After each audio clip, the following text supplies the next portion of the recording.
Does Naseem Taleb's critiques of professors and empty suits ring true to you? Yeah, it definitely does, but definitely. Sometimes though with Taleb, he's like, and actually, I think the book review from this Astro Codex 10 does a good job.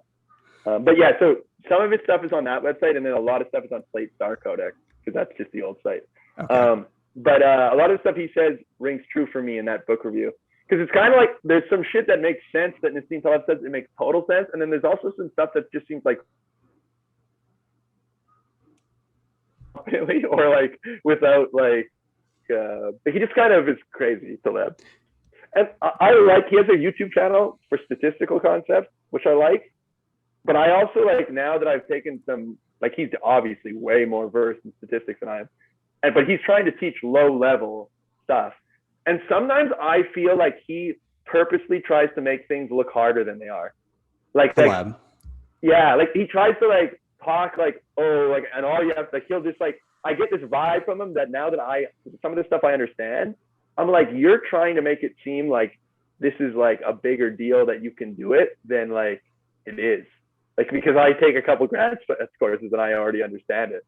Like, I feel like his basic principles can be summed up in like one sentence, essentially being like, if there's a low chance of something going wrong, but a very high likelihood of something going mediocrely well, that's a very risky situation because eventually the catastrophe will hit.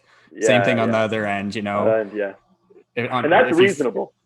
That's like, I like that. That like changed my life. Like some of the parts in those books like changed the way I look at the world for sure. Dude, his observation on applying that idea, the essentially asymmetrical upside downside idea to medicine, I was like, holy shit. Where he goes like, you can be prescribed medication for anything now, acne, whatever, literally any little thing. And the upside is quite small, but probable. Like you might not have acne, but every once in a while, there's a massive downside. Same thing with surgery, right? And it's we're running this in our whole society. And how often is that downside hitting? And how much damage is that doing? It's like, Yeah. And he doesn't like GMOs for that reason. The only thing that I think sometimes with those is like, I'm like, I gotta talk to, if you listen to biologists, they'd be like, there's like, it's not just a minute risk. Like, I think like for some stuff it is like a small risk of a big downside, but I'm also like, there's like, I think like biochemists understand the principles of these things enough that like, it's not like everything has a small chance of a horrible outcome. Totally. You know, like, I think it's good to apply to everything. But I'm just like, I could imagine a biochemist like picking like the GMO thing because that's why he hates GMOs, or at least he did. Is that this idea that there needs to be a huge burden of proof on the people who are doing these things because they could have a big downside risk. But I could just imagine a biochemist being like, there's no scientific reason why like these things, like what we're doing to this apple would have any I've never understood the arguments against GMOs, really. I haven't dug too deep into them, but it always seemed to me like the scientists are just speeding up a process that could potentially take place in nature anyway. That's also what I think. Yeah, there's nothing really synthetic about it. It's still it's still natural in some sense. It's just like a cultivated evolution maybe, or splicing.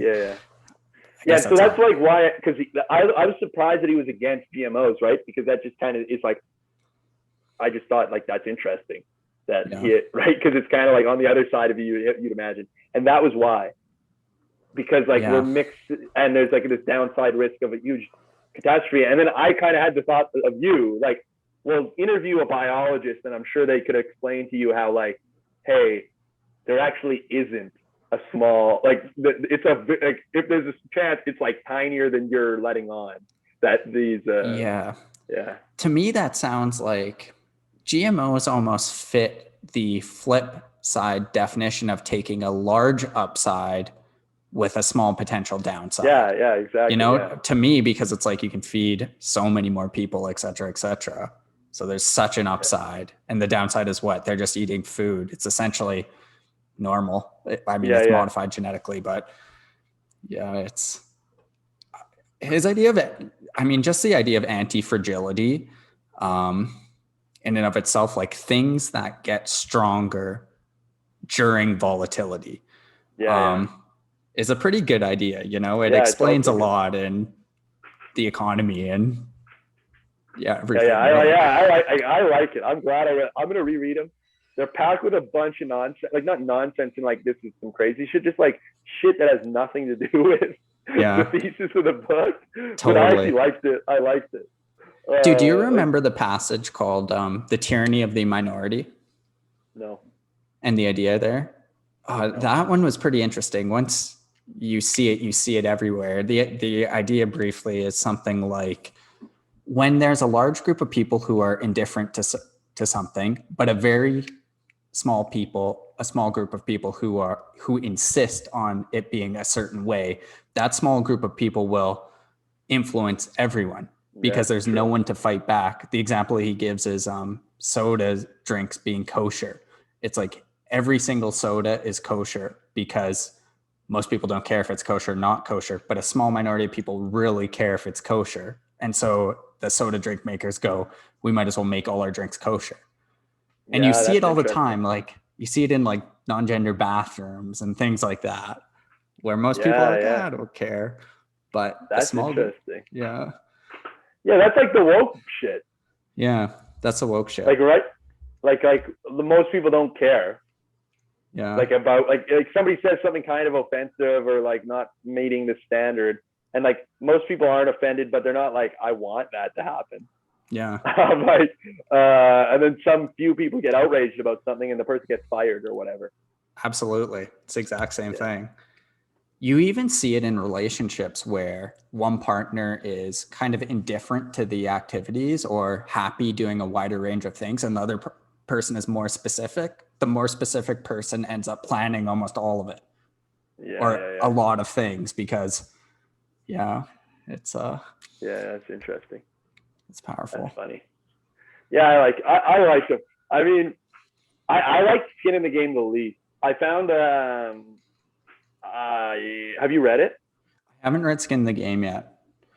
I like the like again, it's based on this like principle of like having skin in the game. Like you gotta have something at risk. Like politicians have no skin in the Yeah. game or whatever. Like, but like I found that like he had turned up his arrogance even further than it was already at in his Okay. previous books, and it was too much for me. Like Sure. I thought it was like because it's written like it's the newest one, right?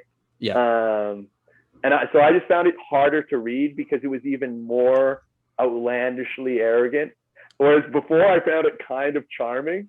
Yeah. It got to be too much for me. Fair. I guess I know the underlying idea from his talks where it's something like you have to take on your own risk. You can't take risk unless you have a downside cost to Yeah, it. yeah. Or don't let people who don't have a don't have a downside cost make decisions for you. Like if their Yeah. skin isn't in the game. Yeah. Which Like makes yeah, sense, you know, yeah, that's powerful. I think he cites like one of the earliest written laws, which is if you're an architect, you design a building and it collapsed like back in like whatever 3000 BC or whatever, um, that architect was executed. It's like, yeah. So that's exactly the skin in the game. yeah, Yeah, yeah. which Or like the politician who orders people to go to war doesn't truly have skin in the game.